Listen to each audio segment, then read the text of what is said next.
Feeling a little. Hello, everybody, and welcome to episode number 59. Try to bury it a little bit. Market Maker. I'm your co-host Ray, aka All Day Ray, aka Chateau Raymond, and I'm joined here by my whimsical co-host, former market maker of 20 years and current day retail trader, a man never worried about the outcome, only worried about his income, a man who rocks such icy jewelry that he can direct traffic at night. I am talking about the gorilla of House Street, JJ. How's it going? Good, brother. How are you doing? I'm doing great, man, and pumped up for our guest today, who is a chief behavioral officer at Osprey Funds, a man who ran a long-short equity hedge fund, which focused on behavioral strategies, a man who was the director of marketing at Bank OZK, interactive editor at Yahoo Finance, and executive editor at StockTwits. I'm talking about Mr. Prime Cuts, Dr. Phil Pearlman. Dr. Pearlman, how's it going? Ray, what's up, man? Incredible pleasure to be here. You guys do a great. I love what you guys do, and so I'm so pleased to be here. Oh man, that means a lot coming from you. You know, we had the first chance of like briefly meeting each other. You were a host for the Chips for Charity poker tournament in support of our boy Troy Prince at Wall Street Bound. Shout out to him and everything that they're doing. You did a great job hosting the event. I know there's a lot of people coming out of stream. You're a real pro, man. Yeah, I've done media for years. Yeah. And I had a really ball with that. Plus, it's just a passion thing. As a matter of fact, I was trading texts with Troy today. We're gonna try to get an intern in at Osprey Funds through him. And if you guys don't know, I'm just going to plug this. I don't even care. Troy runs a nonprofit. He runs it from his heart. It's called Wall Street Bound. He helps provide access to minority, Black and brown, young people who are interested in finance, studying in finance. They have the brains, but they don't have the access that maybe, my kids would, growing up in the leafy burbs. I make a call. Hey, they don't have that. So that's what he does. And it is just God's work. Wall Street Bound, anybody interested? I know I'm plugging it, but check it out. Give some money. If you can hire an intern, Troy Prince is the man. He really is. He is. Two-time podcast guest. We enjoy having him. I mean, the first time we had him on, Jay, when was it? That was a year and a half-ish. Yeah. And I just love it because I got in the business the hard way, right? I snaked my way in, so I know what it's like not having that degree and that sort of thing. And so I think that's just a wonderful thing that he's doing. It's just beautiful. It is. Shout out to Troy Prince, Wall Street Bound. Just a reminder to the listeners, if you guys like to trade alongside JJ, myself, and as supportive community traders, join us at microefutures.com. Dr. Pearlman. Interested, just if you could give us a brief overview of how you got involved in the finance space. Well, I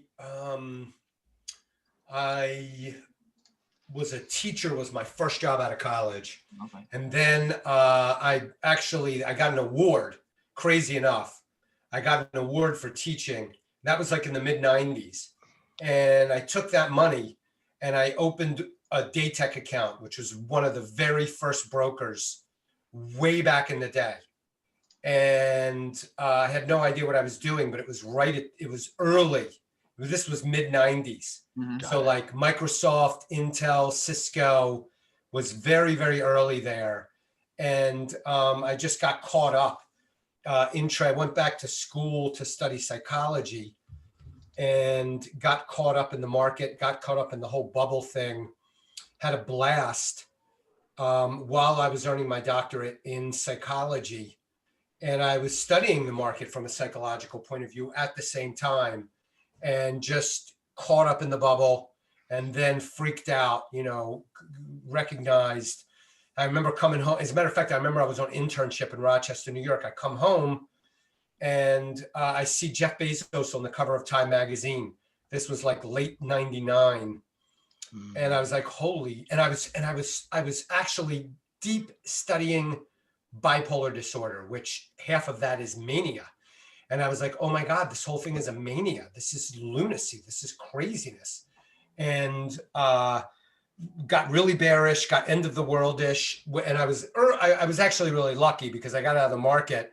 But then, between December and March, the market like almost doubled again, so it was like I felt like I was missing everything. But at the end, it came out great because I didn't lose all my money. I got out. But that was my intro to behavioral finance. It was with my own heart freaking beating like this. But I already was sort of an expert in psychology. So I got really, really interested in it. Came back to New York, actually, followed my girlfriend then, now my wife, to Brooklyn. She was interning a year later than me. Met a guy who was running a hedge fund. He brought me in. He wanted to run behavioral strategies. We built that up. Had a great time doing it. And by that time I was deep in finance and, didn't get out of that. Got out of that to starting like investing, got involved with StockTwits, but I had a great time, learned a lot. I was seeped in behavioral finance from very early on, and my angle was different. Most people in finance who are coming at behavioral finance are coming from economics into psychology. I was coming from psychology into economics and into finance. So I was an expert in all that stuff that all the finance guys kind of read about in the textbook, but really didn't know. Right. Now, do you feel like that was an edge that you've had coming from that perspective? It was huge. It was huge for me, but there was also a lot of luck involved. So one of the hardest things is humility. Yeah. And at the time I didn't have it because we started the hedge fund almost at the bottom of the NASDAQ, of the bubble pop. So it was like the market crashed, in 2000, bear market, and then coming out of it in 02, and we're starting this fund. And, so we really caught the bottom, and our model was a behavioral model. It was a post-earnings announcement drift with a fundamental overlay. And we were just lucky because post-announcement drift is great in a recovery because you find all these small cap stocks that are undercovered and they beat by 19 cents. And then the next quarter, they beat by 28 cents because of it's underreaction is really the behavioral term. So it was a recovery. So we got really, looking back, then I thought I was a genius. Looking back, we were just in the right place. We had the right model at the right time, not because we anticipated anything. Yeah, no, and I think that's a huge thing. What you mentioned about the humility is like it's hard for people to recognize the luck in their success, and I think just identifying that and being aware of that is beneficial in many aspects. Doctor, we've talked to many different people on the podcast. I mean, we're 60 episodes in. I've never talked to someone who've mentioned behavioral strategies, and maybe this is something I'm ignorant of. Is this something that's widely implemented, behavioral strategies by hedge funds? 100%. Yeah. And as a matter of fact, there's a lot of crossover. You have implemented behavioral strategies. You just don't know the name of it. And I'll tell you something too. Speaking of humility, all the big words are also bullshit, right? So you can read all the textbooks, and there's people out there who understand. There's people out there in academia, and who understand all of the concepts and have written the textbooks, and they have zero clue what they're talking about. They wouldn't know, they wouldn't know a woman flirting with them if she freaking booped them right on the nose. You know what I mean? Like real life, they have no idea. And so there's just a million people. So the words really don't matter. The studying helped because it helped me model, but people have it or they don't. There's some people who are socially astute or they're not. The big words don't really matter that much. So the things you know about are momentum, positive feedback loops. Yeah. And freaking, something's going up. It has a tendency, there's trends. That's all. You can trace all of that stuff. There's research that delineates all of that stuff.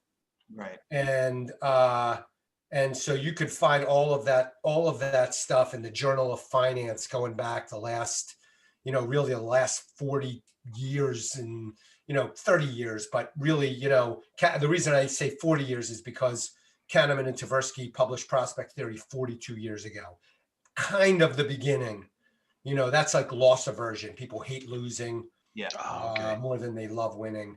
That was kind of the, like if you're looking for a big bang, it goes back further than that, but that's kind of it. But really the jargon doesn't mean anything. A lot about it. And really, a ton about behavior if you look at charts at all, because charts are really just price behavior. And so the behavior of the market is just price. And, investor behavior is really just buy, sell, hold. There's three behaviors. There's emotions, you freak out, and there's cognition, you think about it, but really there's only three behaviors that you could possibly have. Yeah. Coming from the background that you did, from expert in psychology, when you first experienced the markets, was it that perspective that really intrigued you? Like because it does for me, like, and not that I have the same background that you do, but just the psychological aspects of trading is really intriguing to me. I assume you feel the same way. Incredibly fascinating and useful in some instances.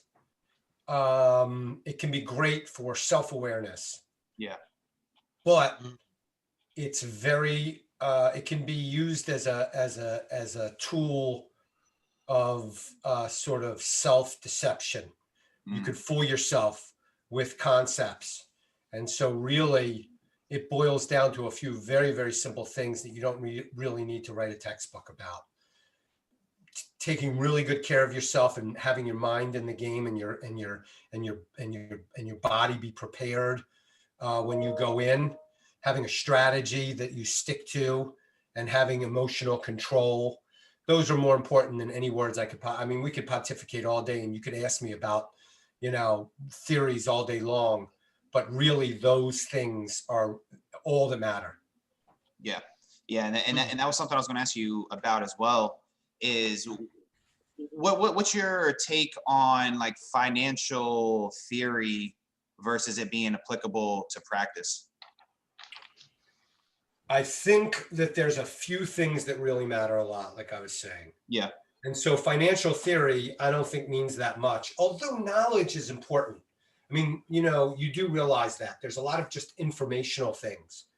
You talk about one of the, sources of great edge, especially among some of the greatest hedge funds of all time, is an informational edge. I think a psychological edge, a behavioral edge is also incredibly important. And so I think I think we live in an age of overreaction. Mm-hmm. We have a tendency to overreact about everything. Just look back at GameStop a couple of weeks ago. It was the fucking end of the world. And it was nothing. That was a blip. Remember, people were talking about the fall of the financial system. Overreaction. By the way, it was a blip, right? It was nothing. Exactly. Nobody cares. Everybody was on to the next 2 days later. Now today, this morning was the end of the world. The freaking SPY finished higher today, right? Am I wrong? I don't watch every tick, but I think I did see that. I do. But at 9:31 this morning, it was the end of the world. The bull market was over, and they were talking about we're going to have to do something with interest rates or monetary policy, something. I don't even know what it was, but it's all noise. We live in an age of overreaction, and that is a behavioral concept, and I'm not going to get all wordy about it. But this idea is that we have this tendency to overreact like crazy. It's 10 times worse right here. As a matter of fact, if I was trading actively right now, I would be looking to take the other side of overreaction. Like that would be my bread and butter. Like it's a very fertile period for that. Like whatever's going on that people are overreacting to, look for ways to bet against that. Remember, Robinhood was.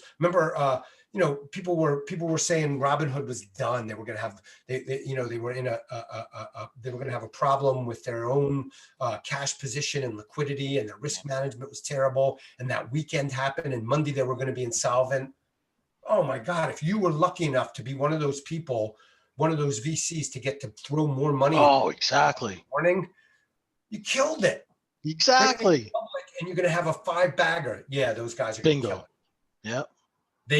They were trading those VCs that morning when Robinhood was probably a little panicky too. Just imagine if you're in it. Just imagine that guy Vlad. He's like, "Fuck! I just built this incredible business and now it's crumbling." He was probably overreacting too. VCs come in. They've been through this 20 million times. Their resting heart rate is like 50-0. You know, they're like, boop boop. Beautiful.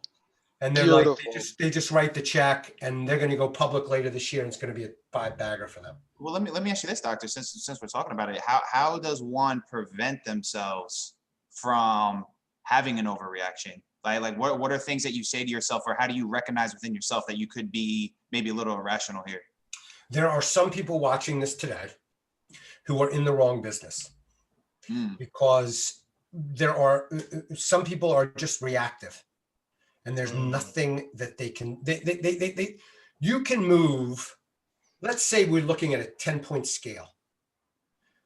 You can change yourself psychologically. You can move from a 5 to a 7, or maybe an 8, or maybe a 9, but you can't move from a 1 to a 10. So if you are by personality, characterologically, from the time you were born, there's a stability. If you are a highly emotional, reactive person, there's not much you're going to be able to do. You don't have the raw material to be a great trader. You could move from a 2 to a 5. You could be maybe a fair trader, but you're never going to be Michael Jordan. You know what I mean? I mean, Michael Jordan was, you talk about, he was born with a very high kinesthetic intelligence, right? His movement intelligence, he was a genius, right?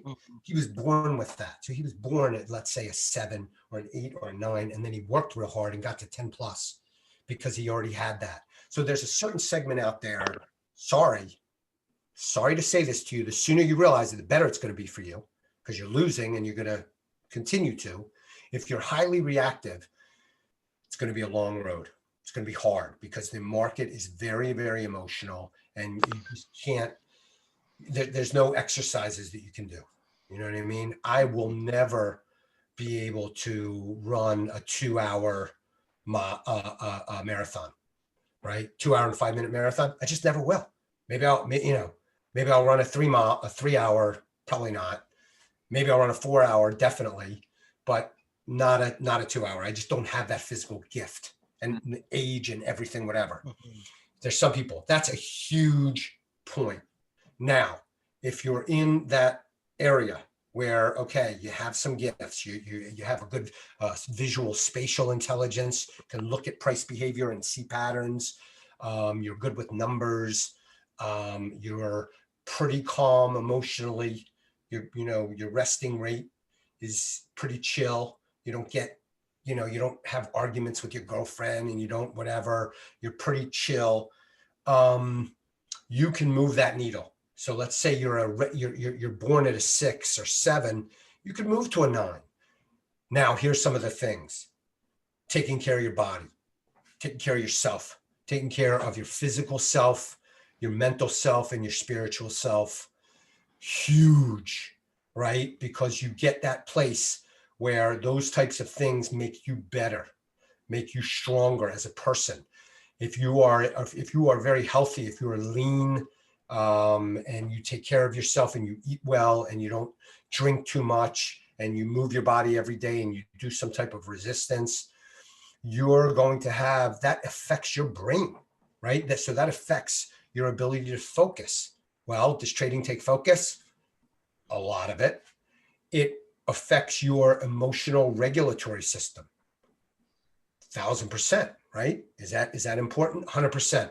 Meditation is incredible. Meditation, and it doesn't have to be like, you're getting all freaking Buddha shit, right? You could just be, you could just take a walk and think about things in the morning. That's like my gig. That's where I have ideas. I'm meditating, and I put on music and walk early in the morning, with the dog, and things fly, kind of just flow in and out of my mind. I get really relaxed. I do a little breathing. That is huge. Mhm. Practice and experience. You go through something and you deal with it well, and you are rewarded for that. You are conditioning yourself. So the more times you go through something, the first time you lose money in a trade, the first times you lose money in a trade, you might lose this much money, you're on tilt, right? You do it again. So it's like practicing. Anything you practice over and over and again, just building a muscle for that. So experience is incredibly important. Also, having a strategy. Having a strategy is incredibly important. You have to have an exit anytime you get into a trade. You guys know that. Bad things happen when you don't, or when you don't follow it. One other thing, community and mentorship. Having people around you who know what they're doing, who've been there before, that you trust, that you can go to, that you can copycat, that you can learn from, that you can ask anything, who will tell you straight, even if it's uncomfortable. You know, they'll bust your chops if you have, they won't just shine you just because they don't want conflict. That's trust, to be able to tell somebody, hey, you fucked up right there. You got to do this different. I'm comfortable. You trust me enough that I can tell you that. I trust you enough that I can tell you that. All of those things are key. I know I just hit like 5 things. I don't even remember what I said, but I think I hit a lot of them right there. No, you crushed it. I mean, Yeah, you nailed it. I mean, Nailed it. you prefaced Beautiful. before you came on. You're like, hey, my creative juices are flowing. Yeah, this is beautiful. You're not lying, Doc. That was. I want to talk about one thing that you made me think of, and I'm gonna talk about this. I'm gonna write about this on Sunday. Okay. I just thought about it this morning on my walk, as a matter of fact, and I wrote this down. Embracing the uncomfortable brain, right? Embracing the uncomfortable brain. So we all know that, and we live in a society right now where obesity is exploding, right? Half of the population is overweight, obese, or morbidly obese. More than half. It's not a good situation. And there's multiple factors. It's tragic. It is what it is. It increases the disease in our culture. There is a corollary to that. And this is sort of this mind-body relationship here, right? So there, being comfortable physically is a problem. When we just sit on the couch, we eat Funyuns, we watch Friends reruns, we don't do anything, that is not good, right? We know that though. Like, that is kind of part of conventional wisdom. You got to get up off your butt. It's got to be uncomfortable. You got to lift heavy things. You got to move your body, run sprints, even just walking when it's cold out. Cold showers are healthy. All of these uncomfortable things are great for your body. It's the same exact thing for your brain. There's a parallel process here, and there's definitely a connection.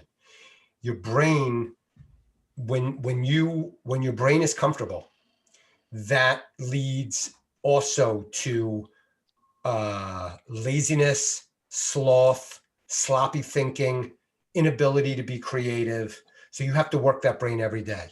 And it's across multiple modes, right? It's, hey, what are the things you're reading? What are the things that you're thinking about and focusing on every day? Are these the same things that you've been doing for 30, 20, 30 years? And are you doing them the same way? That's sitting on the couch. The metaphor is sitting on the couch there. Music is one for me. Are you listening to the same music that you were listening to 25 years ago? Well, what is that doing to the grooves in your brain? You know what I mean? Like, if you listen to Steely Dan, and I'm aging myself right here. I'm pinning myself. I'm right there with you. I'm right there with you. Gorilla, you're right there with me. But if you're still listening to Steely Dan and the Grateful Dead, and you've been listening to the same 5 albums for the last 30 years, listened to them 500 million times, what is it doing to the grooves in your brain that is sort of that right brain, creative, expansive musical part that is tied? Guess what? It's tied to your visual spatial system. Music is visual spatial. It's auditory, but it's also visual spatial. You look at the notes, right? Look at GarageBand and how all those waves are doing this shit. That's literally, right? Yeah. It's visual spatial. That's why people who are strong in math are strong in music, right? That goes together. It's pattern recognition and all that stuff. So, lazy body, lazy brain, same thing. So there's a parallel there. We got to work it. So you got to keep working it. It doesn't matter how young you are. It doesn't matter how old you are. Behaviorally, there is from a conditioning point of view, from how we learn and how we're trained, there's a catch-22. Because when we're young, we can get away with so much. We can not sleep. We can drink. We can party and not do anything for 2 weeks, and we don't gain any weight, and we don't get, and our brains are still like ready to go. And so when you go to college, you learn all the wrong things, and then unlearning those things is a very challenging thing. And for some people, never unlearn. Some people get stuck in that for their whole lives. They never unlearn it. Wow, you're on fire, Doc. I love it. It's great. I've read that one of your favorite guys is Lao Tzu. I think I'm pronouncing it the right way. Credited author of the Tao Te Ching. Personally for me, one of the most impactful books on my life. Just speak to the book. Why do you love it so much? Why do you love him as a character in the book? Well, here's the thing.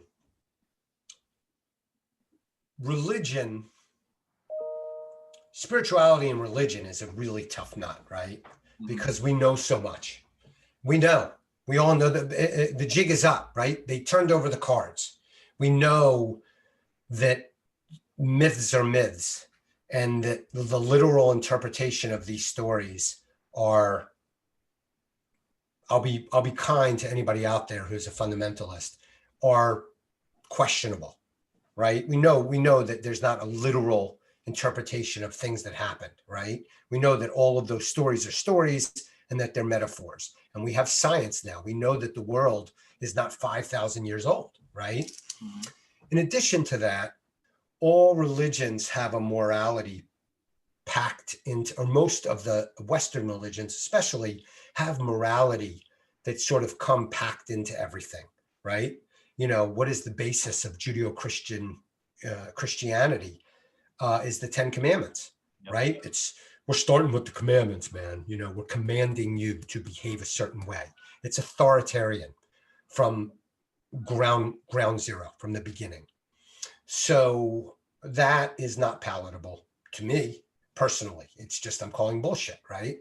And so for me, Lao Tzu is really on the sort of the opposite end of that, where it's really non-judgmental. And he's just sort of, laying out some things that are wisdom. And he is talking about flexibility. He's talking about youth, or the youthful mind, the childlike mind. These are all themes we already just discussed. 5 minutes ago, talking about keeping your brain fresh, talking about keeping your body fresh. So he is flexible, supple, adaptive, non-judgmental. That resonates with me profoundly. Yeah, and it's all qualities that make a good trader, that are useful for trading. And it was funny, is like, and maybe, Doctor, some of my pursuit of the Tao Te Ching and other Eastern philosophies was probably rooted in me wanting to gain an edge, honestly, especially when it was really like grinding poker. But it really did help. And then not only that, it's into my personal life as well. So I was really good to see that. That was one of your favorite guys. I'm like, hell yeah, man. That's And so how do you apply that in your everyday life? Man, I think just be like my way, like the way I see the world, or how my opinion is, like, there's other way, like, just to be flexible, right? Like just to be aware of my own shortcomings, to be I think I became more of put myself, not being in a knowing standpoint, into like getting into that beginner's mind, what they call it, Zen mind, beginner's mind, taking myself more to humble standpoint, taking things as they are, not how I think they should be. Yeah, I mean, at least off the top of the head. Reality. Right, No, not no, how it's like, no. oh, well, Reality I is deserve this. Right. huge. And in this day and age, we are, I guess it's always been the same. It's not just this day and age, but we spend a lot of energy trying to avoid pain, and reality is very painful. And so we remove ourselves from reality. And what that does is set up this feedback loop of experiencing more pain. Right. You know, you could call it neurosis even. You make the same mistakes over and over again, even though they hurt you. You see that in the market too, right? Oh, You see geez, people do that all exactly. the time. I know, it's so hard. That is the definite, you know, that's Mauer's definition of neurosis, is making the same mistake repeatedly, even though you're getting even though you're getting negative results. So it's really hard. So embracing reality is incredibly difficult. You have to embrace so many difficult things. You have to embrace your limitations. You have to embrace death. You have to embrace the imperfections of those around you that you want to be perfect. So I agree with you. I 100% agree that is a huge component. Is sort of, it's a reality basis. One of the translators of the Tao, the science fiction author Le Guin, she made a comment about that. She made a comment about the Tao, about the anarchists embracing the similar tenets, and about it really being all about just reality. So even though it seems like it's very mysterious and obtuse, or not obtuse, but cryptic. Yeah. It's really very much rooted in reality, which is a incredible sort of dialectic, incredible combination. For sure. And I think that's just like the search of what I like, what is it? Like, what is this we're living? Like that's been my search. And I think another thing, Dr. Two, I thought of, which on a personal level, what's helped me, I think as a parent to my son, and like what really stuck out to me in that book when he was talking about the best way to, and I think he was either talking as a parent or I think like to society as a whole, like the best way for a ruler to have them rebel is to give a lot of rules, right? It's like what you say, like the things you give off will give off the opposite reaction at times. Whereas if you give people space, they'll act more accordingly, or they won't rebel. I'm paraphrasing, but that was the essence of it. No, you're dead on about that. Yeah. The ruler who is has the hard hand and makes a lot of rules, there'll be a lot of rules broken. And there's a difference between that and not being present. So if you're present, but if you're present with a frame that is non-authoritarian, and that is true. There's so much research actually that supports that, not only in parenting, but it's very strong there, but also in organizational psychology. So in large organizations, in corporate situations, that those who are leaders, the ones who are non-authoritarian, drive better results and greater respect over time. There's no question about it. Yeah. Awesome. I love it. No, good stuff. So I got a great theory about parenting. Yes. Go there if you want to go there. Yeah, let's go. I love it. Yeah, let's go. Okay. So there was this guy, Stephen Mitchell, who was, and this is really the way I try to think of everything. First off, there's this one idea. This is an idea that comes from this guy, Winnicott, where all you really have to be is good enough. Like, you don't have to be a perfect parent. And as a matter of fact, going back to the judgment, not being non-judgmental, he's basically giving you permission to not be perfect. Like, that's kind of his thing. Mm-hmm. He was saying, all you have to do is be good enough. You're going to mess up. You're going to do stupid things. You're going to be a dick when you should have been cool, and you're going to be cool when you should have been a dick, and you're going to get, you're going to do it. But as long as you're good enough, as long as you get it right enough, whatever that percentage is, you're fine. The kid's going to be all right. So you don't have to be you don't have to say the right thing all the time. You don't have to do the right thing all the time. You just got to be good enough. You got to be present and you got to get it right. That's one. Then the next thing, and this is Stephen Mitchell. This guy was such a genius, right? He talked about there being two ends of a spectrum. The one is when you tell the kid what they have to do, when you're setting limits, right? Sometimes you have to set limits. Mm-hmm. If there's your 4-year-old is playing with matches or playing with a stove, you got to take the matches away. You have to set that limit. If they're running out into the ocean and they're 3, you have to go and grab them and say, no, you can't run into the ocean. There's moments like that. And then on the other side of the same spectrum, at the other end, there is permissiveness and expansion. Let the kid do. Let the kid play. If that same kid, that same 4-year-old is sitting there making a mess with himself in the sand, sitting up on the beach a little bit, getting it in his pants, putting it in his hair, all over the place, there you let him go.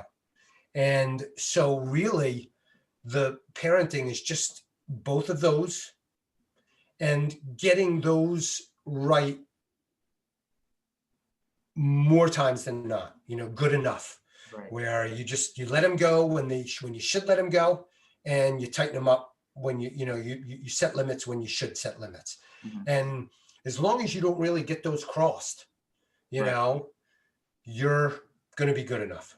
Yeah. Freaking Stephen Mitchell, man, awesome shit. Dialectics. I mean, I made it like understandable, but it was a dialectics.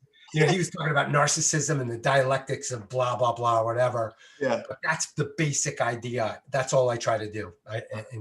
That's my whole model right there. And I love it. And it's digestible and it makes a lot of sense. It's simplified, right? And I think a lot of the best concepts are able to like we talked about before, like people can pontificate all they want, but I think a lot of times it's like simplifying these things, making it digestible so we can make it practical in our everyday lives. Doc, since we're kind of down this road, I just want to ask you something I've been talking with people recently and something I believe in, it's like the concept, and I think it's a Zen koan, is how you do one thing is how you do all things. So do you, and like, I guess bringing this to the market, do you believe it's like, the market will kind of reveal to you yourself, maybe your strengths, your weaknesses, etc.? I think that is often true, but not always. Mm-hmm. I think it's often true. I think in general, it's very, very true that the way that you approach anything, it generalizes because that's your personality, that's your character. However, with markets, there's a wrinkle. Okay. And the wrinkle is fortune and risk, because the definition of the market is that you don't know what's going to happen. I mean, you're a poker player, right? And I'm guessing you probably are familiar with Annie Duke, and she wrote a really interesting book. I forget the name of it, but one of the concepts that she talked about was resulting, was where people have this tendency to look at what happens and judge the process based on the result. Right. Where in reality, the process is the important thing. If you're doing things right and you're doing it over and over and over and over and over again the right way, you're going to get there. And I have no question about that. No question. However, the market, like poker, is risk under uncertainty. You don't know what's going to happen. You could play a hand perfectly, you could have great cards, and you could have a horrible beat because you don't know what that next card's going to be, even if the odds are in your favor strongly and you know it. That is the market also. And so there is this availability bias. There's this tendency for us to make a big deal out of things that are very, very striking, right? And the news loves that. Yeah. And so sometimes, in fact, often, I'll give an example. people win big that do a lot of things wrong. You know, there was a book called The Greatest Trade Ever about, I think it was a guy named Paulson, if I recall. Yeah, the mortgage trade. The mortgage trade. Crushed it. But guess what? That was, was that skill? Was it luck? Was it hard-headedness? Was it just not being flexible when you're supposed to be flexible? Because after the book was written, Exactly. he got killed, right? He got killed in gold or whatever. Yeah, exactly. The guy's rich. Doesn't matter. Yeah. Well, you know what happens? Well, you know, Yeah. when hedge funds blow up, they go to France for the month, right? That's Right. what you do when you blow up a hedge fund. You come back, your prime raises you more money. Right. So it's so what you're saying, I agree with, and I think it's true in 95% of all of us. But I think there's a 5% that is an outsized part, especially when we're talking about markets, where sometimes people don't do things the right way, and it pays off for them incredibly well. And then, that's what happens. So I think as a tendency, I think for us, it's true most of the time, but I think there are very notable exceptions. Sure. Yeah. And that's what I was talking to someone about today, just to comment on what you were saying about, mention what Andy Duke said, in that, not being results oriented, being process oriented. And it's so hard to fight. And I still find it myself, even when I go back and review my trades, is to not review them with the bias of hindsight. Right. It's a hard concept. Do you have any tips for people out there on, combating, hindsight bias, or like me, for example, going back to review my trades? Because I can only make a trade based on the information I have at the time, right? Like I know things now in hindsight. Do you got any comments? I would say two things. I would say get in there and do it. Don't do it small, but do it. Mm-hmm. And number two, find people around you that you trust who are doing it right. People like you, and people like, Dr. Brett is freaking great at this. By the way, he's a psychologist too. I don't know if you guys are aware of that. That guy, he's also a clinical psychologist. Find people that you trust and become students of them. Be humbly students of them, and learn, soak it all in, and also do. You're going to get wrecked. Trading is very, very hard. It is. You're gonna have bumps on the road there. That would be really the way to really learn is to learn from people who are doing it well, doing it successfully for an extended period of time. How long have you been involved in the market? You asking me? Yeah. Yeah, so we've got going on 2 years. So I had the background in poker, which I think prepared me well. But yeah, about like a year and a half-ish, 2 years in the market. And so how long were you playing poker? Oh, seriously, close to a decade. 8.5 years. Yeah. Very, very, very similar muscles, right? I mean, the configuration of the two are emotionally. Yeah. That uncertainty dynamic I was talking about before, judgment, decision making under conditions of uncertainty, emotional, playing against other people who are very skilled. Yeah. So it's a very similar muscle. So you were already working that muscle for almost 10 years before you even got involved with markets. Yeah. Honestly, I felt very prepared. No, it's prepared me immensely for trading. And I think definitely different from a lot of newer people. Like I was prepared mentally already. I've dealt with swings with money plenty of times, right? So the whole emotional side, I didn't need to train. I just needed to learn the technical aspects of trading. Oh, and also, let me say this is really important. He's one of the few newer traders that I've ever coached who understood risk management. And that came from the poker background. Right. And in trading, there's so many people who blow their load because they have no concept of risk management. And you see it over and over and over again.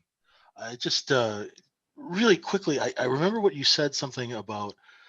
Um, this is something I want to bring up just because the way these markets are over and heated. And when you were talking with JC, you said, how long has it been since we've had a 10% correction and how we are mentally unprepared for that? If you could just speak about that a little bit, because I don't like to be a doom and gloom guy, but I always like people to be prepared when we go into battle. And, we are a bit soft these days.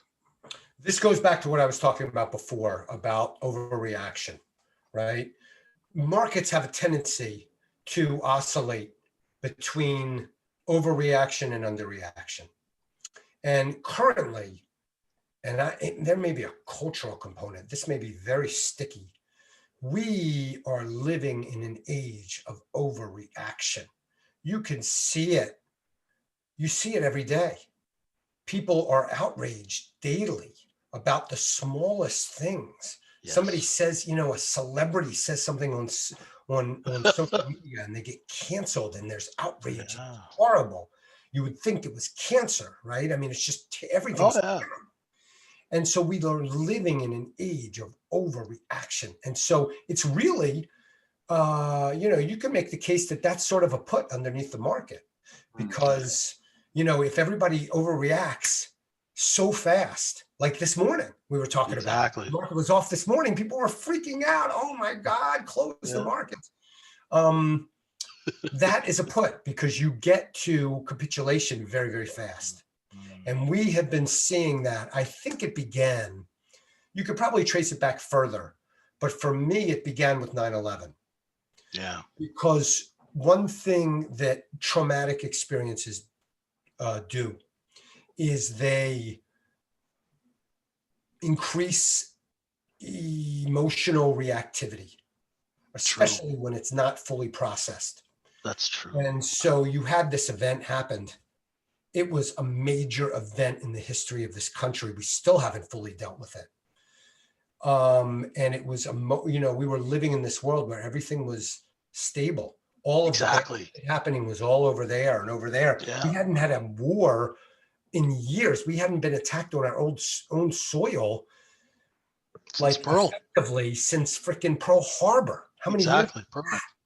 Yeah. 50 was more than 2 generations or whatever. So that was a cataclysmic event in the sort of cultural fabric, emotional, the emotional mind, the makeup, the schema, emotional schema. That was the beginning. Then we had a war. Then we had a global financial crisis. And so we had these series of events and we were not prepared for them as a society. And I think that was the beginning of sort of this wild, emotional. And I think that now, and then, throw fuel in the fire with social media, where it really just kind of makes the world even smaller and news travel even faster. And I think you really have this just overreaction society. And so I think that is the challenge of every single market participant to not get caught up in that. That's really interesting that you mentioned 9/11 because that really screwed with my head because I had, I was trading with the boys and, I lost friends and it's just amazing how the trauma of that, even though I'm a Canadian and I was nowhere near it, but it was my people that got hit. It really messed with my head. And the only way I could sort of get rid of it was stop watching news. And as soon as I stopped watching news and, the cell phones and put that away. And I remember what you said about turning off and taking 2 hours to step away. And I've been doing that ever since I read, you said that. I've been doing that. I've tried it a couple of times. I'll just go and not even take a cell phone, come back 2 hours later and I'll see the trade. Boom, I take it. It's done. It's beautiful. That clearing of the head, it's just amazing. I really want to thank you for that. That's a beautiful thing. My pleasure. And basically he's talking about it, and I'll talk about it on 2 different levels, actually. Getting away from the tape, getting away from all noise is critically important to ourselves, whether we realize it or not. It's important to our emotional selves. It's important to our ability to think. It's really that walk I was talking about, Oh. the meditation. It gives your body a chance to breathe. It gives your mind a chance to breathe. And when you come back, you're refreshed, and you have clarity, critical. And I would add to that, and I would say that given what our environment is like right now, 1 day a week or 2 days a week, I strongly recommend that people get away from everything, get away from their phones, get away from the news. If you can do it.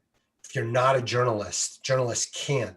But if you're not a journalist, Saturday, Sabbath is a beautiful thing, right? There's a wisdom to Sabbath, right? If you get away from work, you get together with the family, you have a good meal, you have a chance to reflect and meditate, you have a chance to rest.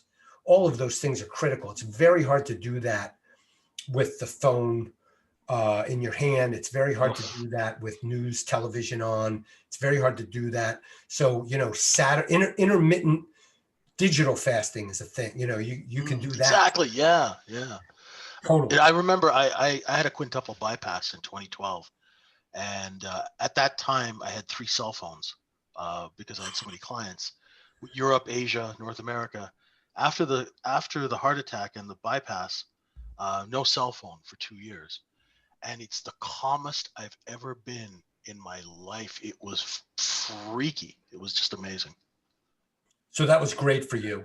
Yeah, it was. Yeah. You learned it. You had to do it by necessity, right? You almost died. Exactly. Yeah. I did die. I was dead for about 4 minutes, which was a trip. Yeah. It was a trip. So you survived. So you get away, and you kind of built that. You learned, you got conditioned by actually having to do it, and you did it, and you benefit from it. Yeah, definitely. Mm-hmm. Doc, I picked out some quotes I found very impactful from your blog, Crime Cuts, that I wanted to read, and I wanted you to maybe expand a little bit on the quotes that I picked. Okay, first one, willpower is the war against our own nature. Right. So here's the thing. This goes for anything. This goes for anything that you're trying to do, any discipline, health, weight loss, becoming a master trader or poker player, any endeavor. If you are fighting something to do something, if it is a matter of willpower, you're going to fail. Because the implication is that you are doing something that is against your nature, right? If you are hungry all the time and you're dying to eat and you're dieting by watching calories, starving yourself, you're going to fail. You may lose 20 pounds, but guess what? You're going to put 25 right back on before you can blink your eyes. So what you want to do is, and this goes back to the Tao also, this goes back to the idea of flexibility, suppleness, soft overcomes the hard. What you want to do is you want to become that thing, right? It's a very Bruce Lee thing too. In fact, that's where Bruce Lee got it. Yeah. From Tao. Oh, cool. Oh, cool. Totally. Yeah. Be like water. That's exactly Lao Tse 101 right there. But the idea is that you want to embrace that. You want to say, I am that person. I'm a person who doesn't eat breakfast. I'm a person who eats protein. I'm a person who moves my body every day and shocks my body more days than not. That's who I am. It's not a matter of me struggling to do it. It's just who I am. It's not willpower at all. It's mindset, lifestyle. It's identity. It's identity. So I am that person. As a matter of fact, I was talking with somebody a couple of weeks ago who was struggling with, going back to what we were talking about, especially with the pandemic. The pandemic was one more trauma, by the way. So we've had this series over the last 20 years, just boom, boom, boom, one thing every couple of years. Somebody who was struggling with alcohol over the pandemic, they drank more and more and more. And, we were talking about identity. And I said to him, you just, instead of saying to yourself, I'm not going to have a drink, say to yourself, I'm not a drinker. So it's like more of an identity thing than a willpower thing. I don't have to resist the drink. I'm just not a person who drinks. That's not who I am. You say that to yourself enough times, you start believing it, you start acting that way. That's who you become. And so that is the idea. If you're trying to do anything by willpower, by forcing it, by forcing yourself to do something that isn't you, eventually you're going to fail. If you take that thing and fully commit and say, I am that thing, then it's not willpower, it's identity, it's mindset, lifestyle, and you have a much greater chance at success. Right. And I think this kind of like leads into the next one I picked out. You said our behaviors and our thoughts are intricately woven. Shifting our thinking even a little affects our behavior. Changing behavior even a little affects thinking.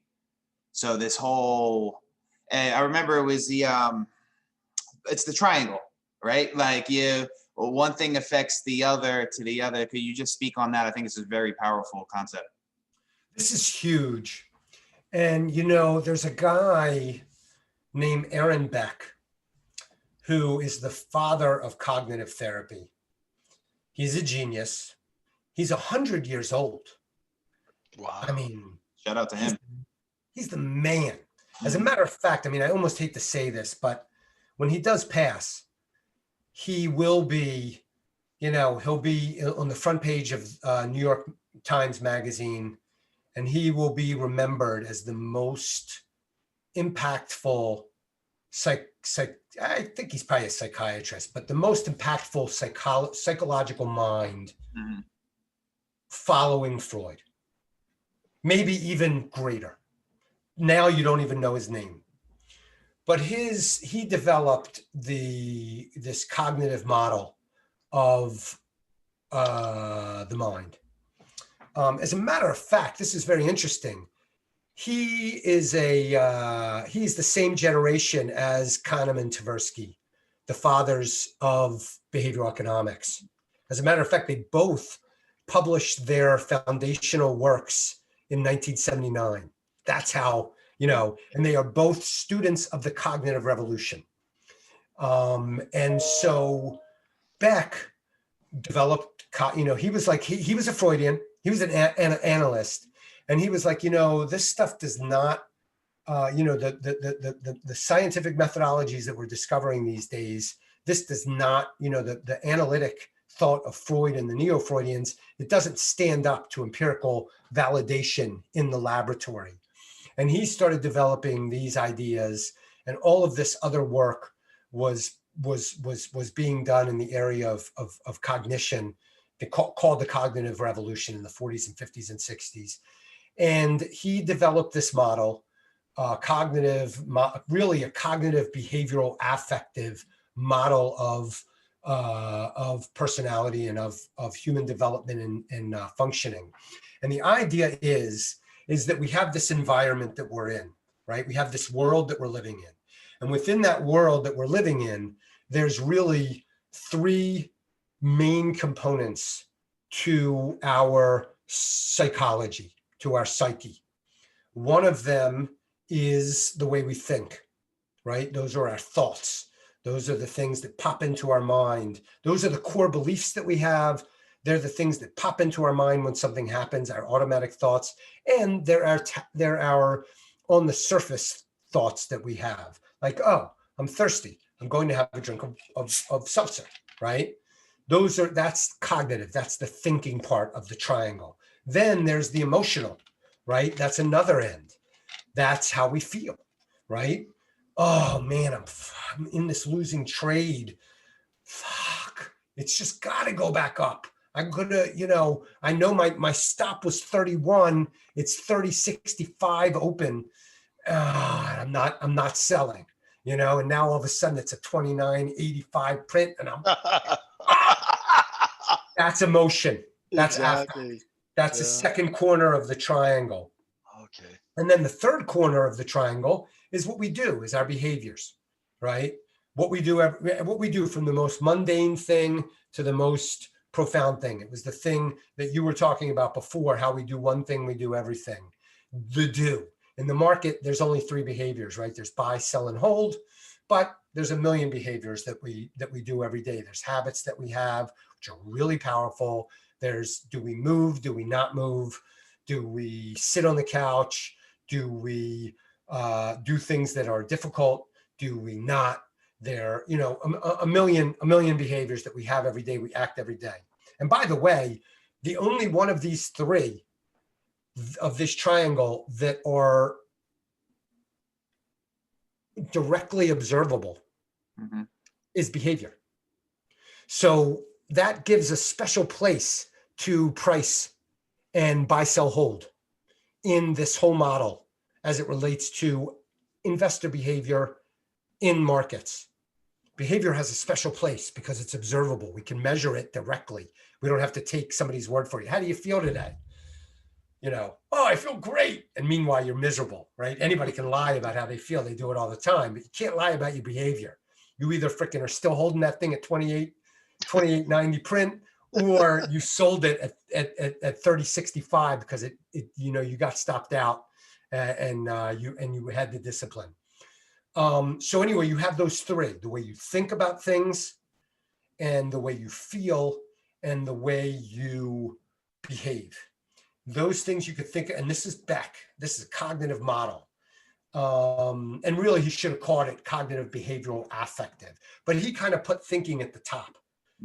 And his therapy was based on thinking. Like, he would challenge your thoughts. So, you didn't get that one job, so you think you're a total failure. Let's take a look at that.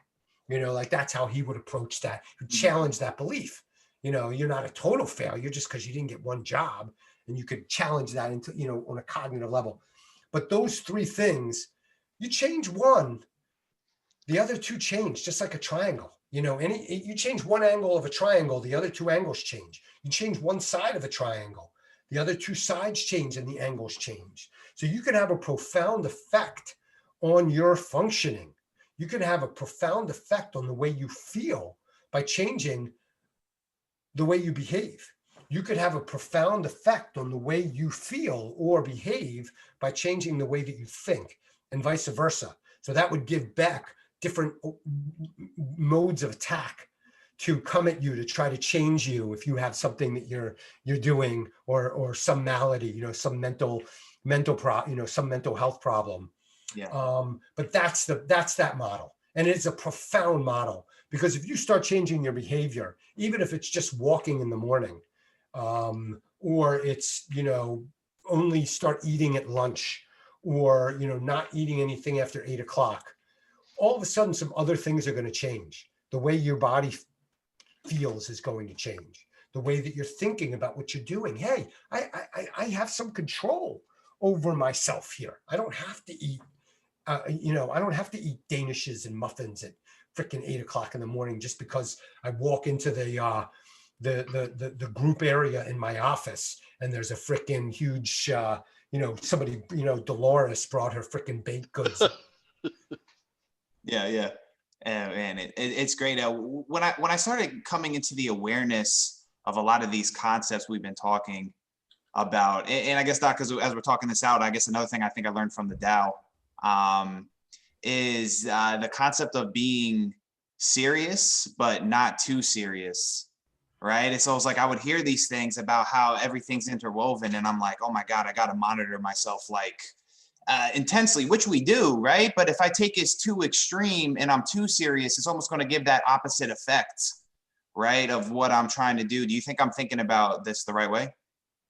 I think so. And I think that, not only are we part of the overreaction culture is the hyper self-monitoring, right? Whether it's, wearing a watch that tells you how many steps you're taking, or, you know, the quantified self, you know, meditation apps.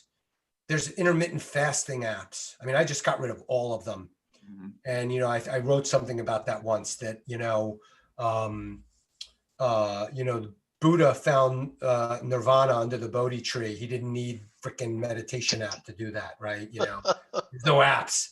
He freaking did it without any apps. Unbelievable. So I think there's a danger in the quantified self. You know, I think there's a danger with Peloton. I think there's a danger with, and there's some really cool apps, and they can be really, and like, just like you said, up to a limit, they're really, really, really positive. And then you can enter this zone of sort of, you know, the danger zone, the red zone, where you become obsessed with it. And that's where you really have to be careful. So in theory, I have no problem with the quantified self, but I think there's a lot of people who are just kind of like going way overboard, and they're losing themselves in it. Like, hey, dude, you're doing that. You took, you know, you moved your body today. It wasn't because you were looking at anything that, you know, whether you looked at it or not, you did the thing. So I think I think that overreaction goes hand in hand with this egocentricity. And this actually goes back also to what we were talking about before about, you know, the world's ending with every little thing that happens. When you're in the middle of something, it becomes bigger than the event really is. When you're caught up in that moment, when you look back on it, you go, oh, so Robinhood had a minute, GameStop had a minute, some traders made a ton of money, some lost a ton of money. Guess what? That's the market. Yep. You know, instead of saying that, you're caught up in it. And it's like, oh my God, the financial system is crumbling. That is egocentricity. That is thinking you're at the center of something, when really we're just spinning on this tiny speck in a gargantuan entropic universe. We're this big, you know, we're not that big a deal. Nobody really cares that much. And we lose sight of that when we're in that moment. So I forgot how we got here, but I think that we're obsessed with ourselves too much. We're severe with that. So we can be really harsh. You know, back in the day, they used to call it a harsh superego, when we become really, really judgmental of ourselves. I didn't make 10,000 steps today. I'm a failure. You could see that's going, you know, if you're Beck, the cognitive therapy guy, you could see that's going nowhere good right there. That overgeneralization you just made. I'm a failure because I only had 8,000 steps today. Right, for sure. All right. And this next quote, I think JJ's gonna like this one, being a scientific mind. I really appreciated this one. We are all performing research on ourselves and have results as proof. We're all scientists conducting case studies. Yeah, that's, you know, that is like, you know, there's, that one hits me. That one I wrote, that was the most truthful thing about myself I ever wrote. Mm-hmm. And because I'm an idiot for so many years. I've done every wrong thing, not once, not twice, but 3 times. And only very gradually over a long period of time did I come to like, and now I've gotten better at it, but I eventually got to a point where I was like, well, that was really stupid. I probably shouldn't do that anymore, you know? And the more you do that, and the better you get at doing that, the more tuned that you get with yourself. And the more tuned you get with yourself, you know, there's, you know, people who are professional musicians can tune their instrument in a minute with their ear. They know what the sounds are. True. They're tuned to the instrument. Well, our body is an instrument. And the more that we tune it, the more tuned that we get, the better we get at tuning it. So we can try something. I mean, you know, there was a night a couple weeks ago where at 9 o'clock at night, I had a big old bowl of freaking ice cream. And, you know, I don't usually do that anymore. And the next morning I felt it, you know, my body is so sensitive now to all of that stuff that I freaking knew I woke up too early. Instead of waking up at like 5, I woke up at like 3. And I thought, like I didn't feel well in here. Fucking felt it, man. And Oh that, yeah. you know what I'm talking about, right? I did the exact same thing about 3 weeks ago because I have this girlfriend. She's a anesthesiologist. She put me on this about 6 months ago, and I felt amazing. But then I ate some ice cream. Same thing. The next morning, it felt like I was out drinking all night or something like that. It was so weird, Yep. because your body is so sensitive after a while, after it's clean. Exactly. And so there was this guy, Henry Stack Sullivan, and he was a great psychologist, a relational psychologist in the 50s and 60s. And he had this concept called the participant observer, where if you're doing, if you're, and this goes for any deep connection that you have with another person. It's not just in the therapy situation. If you're in it, right, the up until that point, like the Freudians were like, you're just observing. You're not really in this situation. The client's there and you're over here. You're like kind of up here and they're sitting, the other way. That's total bullshit. Like Freud was wrong. Freud was a genius. He made huge leaps, but he was wrong. We're way ahead. Ptolemy thought the sun was the center of the universe, or the earth was the center of the universe. He was wrong, but he was a genius, or whatever, 1,000 years ago. But Freud was wrong. We're part of that interaction. We can't separate ourselves from it. We're if somebody says something, we might be affected by it emotionally. So he had this concept that was a huge breakthrough. It was like, listen, you're not just the observer, you're also participating in this relationship. You're a participant and observer. So that's how I feel. I stole that term from Harry Stack Sullivan. It's been used many times since, to think about how we are working with ourselves, how we are thinking about ourselves. We are participating in our own lives every moment, and we are also observing what's going on. And the better we get at that, and the closer we get to reality, the more sensitive we get with our own experiences, more tuned instrument. That's a huge one for me personally, because of my own journey that I went through of being not tuned to gradually figuring out how to get tuned. Yeah, absolutely. I 100% related to that quote. That's why I wanted to bring it up. And I think even just as far as like approaching trading and just finding your niche as a trader can be viewed under those lens as well. Got a few more things I want to ask you, Doc, and we'll wrap it up shortly. You're the behavioral officer at Osprey Funds, which is in the crypto space. You want to just tell us a little bit about the fund and what you do there? Yeah, this is really great fun. We are a young company, so I am a part of a really entrepreneurial endeavor. And we just very recently launched the Osprey Bitcoin Trust. It's actually been around. It's been around for a few years, but it's been a private fund, private trust in private placement. So only accredited investors could invest. But very recently, a week ago today, we began trading with some liquidity and multiple market makers involved on public in the secondary market.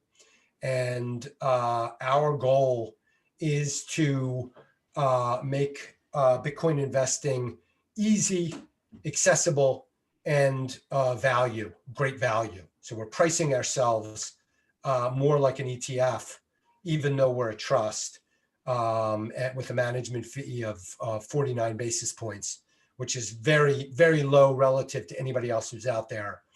And, if you're looking for Bitcoin exposure, this is one way to do it with an ability to put that exposure right in your brokerage account, IRA, not have to worry about, wallets and keys and long passcodes and, losing that. And so that's what we're doing. I'm having a lot of fun with it because, as a matter of fact, talking about taking on new challenges, right? I'm 53. right? So I could just be Mr. Comfortable. I could just be listening to Steely Dan or whatever. But meanwhile, I'm attacking and Yeah. just diving into the crypto space, having a chance to apply models to Bitcoin and behavioral models to Bitcoin. I'm having a lot of fun with that. I get to work with incredible people. Greg King, who's the founder and CEO, is a maestro, man. I mean, he's been involved with digital currencies for, going back to like 2012, 2013. And he's an OG in the exchange traded product space. I mean, he's built Oh, nice. well over 100 exchange traded products, and he knows everything Nice. about it. So really, really great stuff. Great people. Scott Asaychek is also a leader at the company. Love working with those guys. Entrepreneurial environment, great product, and we're going to be rolling out other products that are in the digital asset space. And I think we're providing we're providing value to investors as well. Yeah, love to hear it. Do you have any general thoughts on crypto and its role in society and our culture? It's an incredible time. I have no idea what's going to happen. I have suspicions, and I think it goes back to what we were talking about before. There's risk under conditions of uncertainty. The book has not been written. So to be able to make predictions is impossible. Mm-hmm. But I think there is a possibility that, a very real possibility, that that Bitcoin, especially, and probably other assets, will continue to gain significant adoption over time. There's a risk that they won't, but I'm making a bet by my energy and putting myself into it, and by my and I think we're well on that way. I think you're seeing right now institutions begin to adopt it. I think there is a lot of resistance. People are very resistant to new ideas. There's an idea, and as a matter of fact, I'm applying behavioral finance right now to the crypto space. Yeah. It's a freaking no-brainer. Right. And there's this one idea called cognitive conservatism, that we are not, and this is a cognitive model, we are not efficient information processors. We're Commodore 64s. We're not Watson supercomputers. We're slow to process new information. And for all different types of reasons, cognitive limitations, and also ego limitations, we push back. So watching the adoption occur, to me, within an environment of resistance and of limitation, is very, very fascinating. I will write about that at some point. There's one other thing that I want to bring up that is top of mind right now. As a matter of fact, Thursday, I'm going to publish an article of this. When is this going to air? I'm gonna put it out tonight. Yeah, tomorrow. I'll be probably up by tomorrow. Yeah. 6. So this will be ahead of the article that I post on Thursday, talking about behavioral anomalies, right? So the general idea of a behavioral anomaly is when somebody finds a behavior, a market behavior, that is not in accordance with expected utility theory. In other words, when people behave in ways that are not good, that are not in their own best interests. We were talking about it before. People do dumb stuff in markets all the time, right? And so really, that is usual. People have a tendency to get tilted when they're losing money. They have a tendency instead, what would be the rational thing to do within the domain of losses?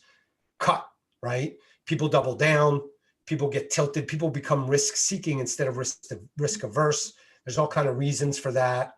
It goes back again to 79 and the publishing of prospect theory and loss aversion. People also, the flip side of that coin is that people have a tendency to sell their winners too soon, right? You're up, you have this goal, the rational thing to do is to pressure winners, let your winners run, cut your losers fast. People do the exact opposite. They do it over and over again. And that can be traced back to loss aversion. We hate losing. So we hate to realize our losses. both figuratively and literally. And we love winning so much that we, excuse my French, but we blow our loads too soon, right? We can't help ourselves, right? We oh man, I got a winner. Oh, I took it. Oh, it's up another 30 points. Fuck. I can't believe I sold that. How many times have you guys done that? A million times. Right? You know exactly what I'm talking about. So here's a really interesting, traditionally we've talked about those being anomalies when we don't act in our self-interest. And they were called anomalies originally because going back to traditional economic theory held that markets are efficient and people act in their own best interest, which was fucking fantasy world, right? Whoever came up with that was, all that stuff, those guys were crazy, right? But there's never been an efficient market. There's never been a rational market. There've been, you go back to the tulip mania and even further. There's been the market has been subject to. So, however, this is really interesting to me. However, there is a group of people involved with Bitcoin, of participants who are holding, and they are holding, and they are holding, the holders, right? They've been holding for years. As a matter of fact, as Bitcoin has increased in market value, total market value, and as its popularity and acceptance and institutionalization has increased, sellers have actually decreased. So transactions are actually turnover. It's mind-boggling to think that turnover could be decreasing. So this is an anomaly to an anomaly, where you would think that the behavior would be that these people who are making money, some have made tons of money on Bitcoin, should be sellers, according to our human nature, according to loss aversion and prospect theory and all those things. They're holding. So they are an anomaly of an anomaly. Super interesting to me. I'm going to write about it. I'm going to write about it for Thursday. I'm going to title the piece, I think, Anomaly Shmonomaly. There we go. Looking forward to reading Perfect. it. We got ahead of it a little bit. I love it. Yeah, you guys are the first to hear about this, except for my guys inside Osprey. Right, for sure. No, it really is fascinating. Oh man. All right, Doc. I figured out like a huge component of why I've been drawn to hip hop music, at least partly, like one of the big components is the heavy jazz influence on the sampling. You're a big fan of jazz music. What is it? What is it about the sound of jazz? Nice. It's challenging. Yeah. It's emotional. Jazz is the father to hip hop. Of that, there's zero doubt. Yeah, definitely. And you look at like Tribe Called Quest. Mm-hmm. Those guys were, paying great respect, not only in the sampling, but Ron Carter played on that one of those albums. Oh yeah, definitely. Not a joke. And there's a lyric in there, talking about his father reminded him of bebop. Hip hop reminded him of bebop. I don't remember the exact quotation, but there's a strong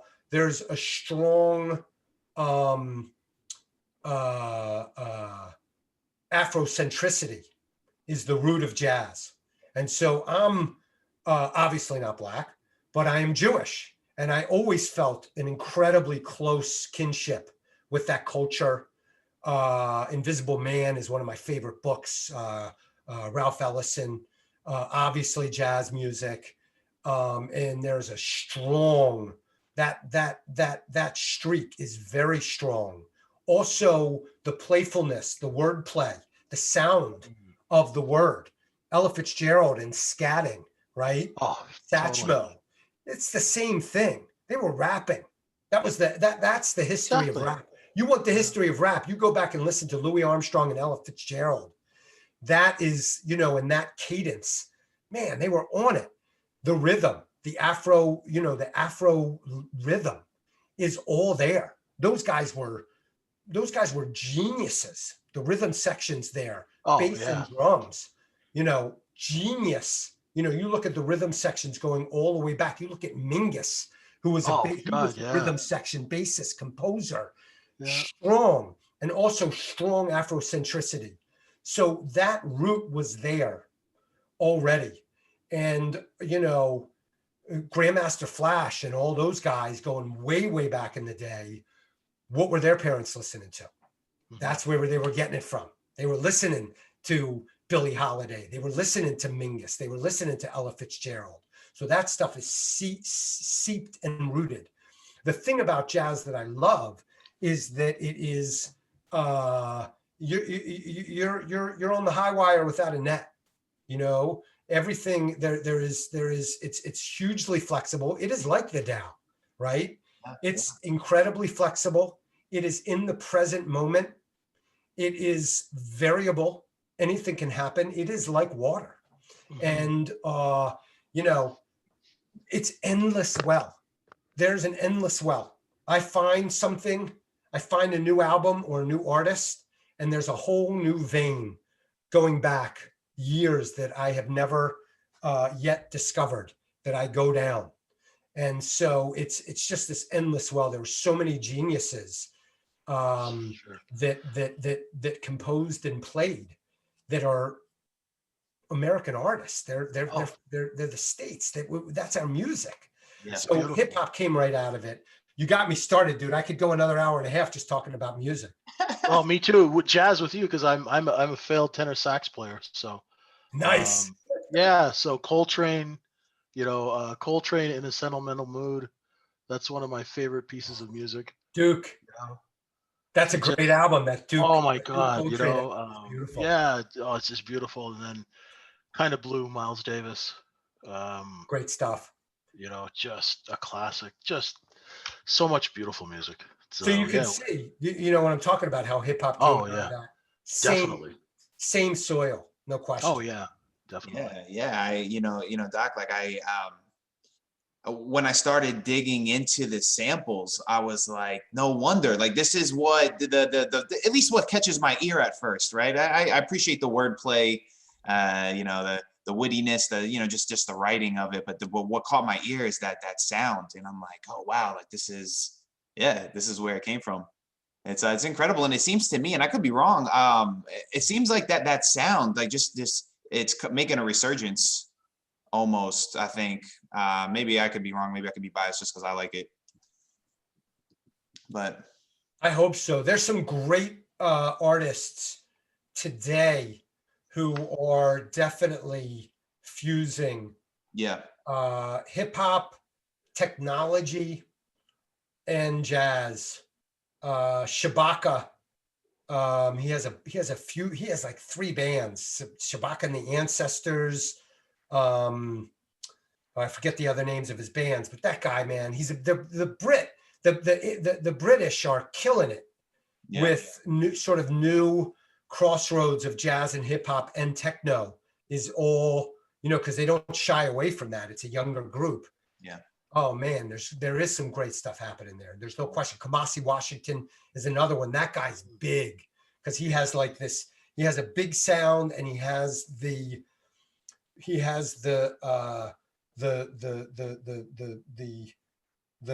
heart of an arranger and a composer. So he's putting together these orchestras and having somebody come in and sing. So it's not just him playing the saxophone. It's him thinking about it in a way of like a big band type of thing, but 21st century. Yeah. Love it. Love to see it. Doc, what books are you currently reading? I'm reading a book right now. It's about I forget the name of it, but it's about the body. And God, man, I can't believe I can't remember the name of it, but it's about the body, and it's about how our body works. I think it's called how our body works or something like that. Mm-hmm. I wish I could give it a shout out. I feel so the word, I've been talking for I'm just kind of Googling. It's a great book. Mm-hmm. And it really gets into all the minutia, everything. Like what is our body made up of, and what would that sell? What are the parts? How much of what? And then how much would that cost? Independent of the body, like everything, how everything works. Yeah. Oh man, How Our Body Works book. What else am I reading? The Dow is always on, the Dow, I pick it up all the time and I read 1 or 2 pages of. There's another book that I'm recommending for you called The Dow is Silent by Smulyan. And Smulyan is a brilliant guy. And I think he's not living anymore, but he was a brilliant guy. It's called The Body. The book's called The Body. Bill Bryson. This is a great book. I can't recommend it enough. A guide for occupants. It's really cool because he approaches it like that, like a guide, all of these different aspects going into tiny detail, really, really interesting stuff. The Dow is Silent is another one that is a really, really interesting book. Smulyan, and he writes about the Dow from sort of a, hey, we're living today point of view and how it applies. But he was also a logician. So he talks about the logic. Okay. Why it's, what we were talking about before, why it just makes sense to be connected to that sort of flexible, non-judgmental model. Yeah. Awesome. I'm going to order that. Check that out for sure. All right. Last question. Then we'll wrap this up here, Doc. Obviously big into health. Give me kind of your workout routine in a given week. Well, I've gotten to a point where I'm fairly advanced. My base is walking. Walking is fundamental. We are bipeds. We walk. I walk pretty much every day, except for when I'm really tired. Like every once in a while, I notice myself, hey, I just need to do nothing today. I do nothing. I sleep a ton. And then I wake up the next day rejuvenated. But walking is pretty much every day. Then I do resistance training twice a week. Pretty religious about that. Don't need to do it more. Just don't need to. I work it really hard. 1 day a week on Sundays, I really work out hard. I do pull-ups, push-ups, military press, kettlebell swings, some other dips. I got a little dip thing. Home gym. Full body movements in the resistance training, or are you like splitting up days? Like, okay, focusing on muscle groups certain days. I don't even think about it. Okay. I just do. Some days I don't do some things. Some days, like the other day I shoveled a ton. That was my workout for the day. Yeah. That was as good a workout as you're ever going to have because it's like different. I really do dig the kettlebell swings though, because it's got that, as a matter of fact, talking about, where'd I put it? Talking about books I'm reading. This one, Pavel.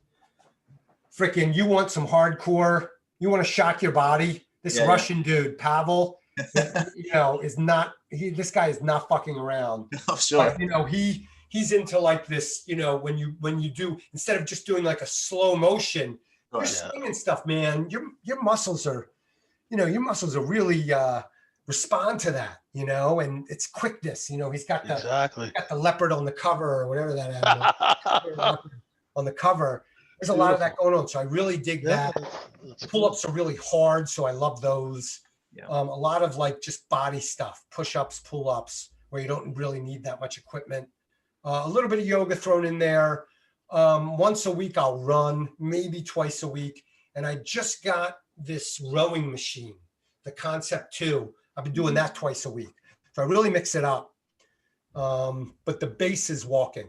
If I couldn't do everything else for 3 months, but I walked every morning, I'd maintain, 70%. Good stuff. Yeah, I heard the rowing machine. I remember, I think it was Hugh Jackman I listened to. He did a podcast with Tim Ferriss. And I think he asked him if there's one thing he could do. And I think he picked the rowing machine. He said that'd be the one exercise he would, if he had to go to a deserted island. Dude, rowing is balls out. Yeah. You do 5,000 meters on that thing as hard as you can, and you get off and you're going like this. Your legs are wobbly. Yeah. Like it's so hard. Like you feel it everywhere in your body. You're tingling. You did good, man. And your body loves you for it. Yeah. Now the running that you do, Doc, are you doing more like what's the word? I'm like either like high intensity, or you do more like moderate. It depends. When it's nice out, the one thing that I hate about the winter is that I don't do sprints as much. But yeah, some days like I'll go for a walk, right? Early in the morning. I can't wait now. It's starting to get, days are getting longer really fast. Mm-hmm. And it's starting to get a little, like today was 40. Yeah, teasing you a little bit. You're a Floridian, you bastard, dude. Yeah, no kidding. Dude, you can go do sprints any day. But yeah, so what I'll do is I'll go for that walk, take the dog really early in the morning, go up to the ball field, the school, and there's a football field right in the middle of it or whatever. Do some sprints, run 100 yards, walk 100 yards back. Dog loves it like crazy, chases me the whole time. Right. You do 8-10 of those, man. That's a great workout. And then sometimes I'll just run 3 slow miles or, get on the treadmill. Like in the winter, it's a lot more treadmill. Yeah. Run 3-4 slow miles, depending on how my legs feel. But yeah, the HIIT thing, height, however you say it. Yeah. That's good stuff. That goes with the kettlebells. It goes with the rowing, and it goes with the sprints. Absolutely. No, I love it. I do the same thing. I got one of the high schools close to my house. I'll run the straightaways, walk, you know what I mean? Walk the curves, run the straightaways. Yeah, like you said, you don't need much of that, and you're set. And I love the high intensity stuff. That's good. What's that? That's good. I've been doing stairs because it's been -50 here. Yeah. So just up and down the So stairs. you're up in Canada? Yeah. It's cold. It's cold as balls. Freaking. Oh yeah. -50, -55 was our coldest night. So, and that's Celsius. So I'm on the 9th floor of a building, so I don't take the elevator. So I just do the stairs. Oh, that's phenomenal. Yeah. Yeah, stairs are good. That takes me back to like the football days, JJ. We run. Yeah. Remember the bleachers, right? Yeah. Good memories. It's a great workout, though. It's a great workout. Great workout. All right. Well, that's going to conclude today's episode of Confessions of a Market Maker. If you guys enjoyed the podcast, could you please rate and review it for us? If you'd like to trade alongside JJ, myself, and a professional group of traders, join us at microefutures.com. Dr. Pearlman, tell the listeners where they can find you. Anything else you want them to know? ospreyfunds.io /newsletters. Having a lot of fun doing that. If you're into crypto, you're going to get some behavioral. Woohoo! Prime Cuts Substack. I think primecuts.substack.com maybe. I'm not even sure. If you Google it, you probably find it. I'm having a lot of fun with that. If you're on a health journey, you want to get healthier, you want to be inspired. If you want to email me, feel free to at Pearlman, PEARLMAN @gmail.com. I might not get back to you for like a week, but I'll get back to you for sure and thoughtfully, not just like, hey, great to hear from you, blah, blah, blah. Oh, man. JJ, parting words. Oh, Doc, what a pleasure. What an absolute pleasure. Great energy. I wish I was on the desk at where you were working. Seriously, I miss New York so much, and that high intensity vibe that you get a bunch of smart people in a room and they just create. It's a beautiful thing. Thank you so much. Wonderful. Guys, this August, September, the world's going to open up. New York is awesome in September. Oh yeah. You guys are there. I take you out to dinner. There's no question. We have a great time. Oh, my man. Doc, let me know. Seriously. Appreciate it. And to echo what JJ said, the energy just so infectious. Dropping jewels, the whole podcast. Really appreciate it. Thank you so much for joining us. My pleasure, fellas. It was a total pleasure. I can't thank you enough just for having me. Awesome. All right. So for Dr. Phil Pearlman, I'm Paulie Walnuts. He's the Grill of House Street. You stop, so. Peace. Peace. That was great, guys. Sorry if I just kept talking.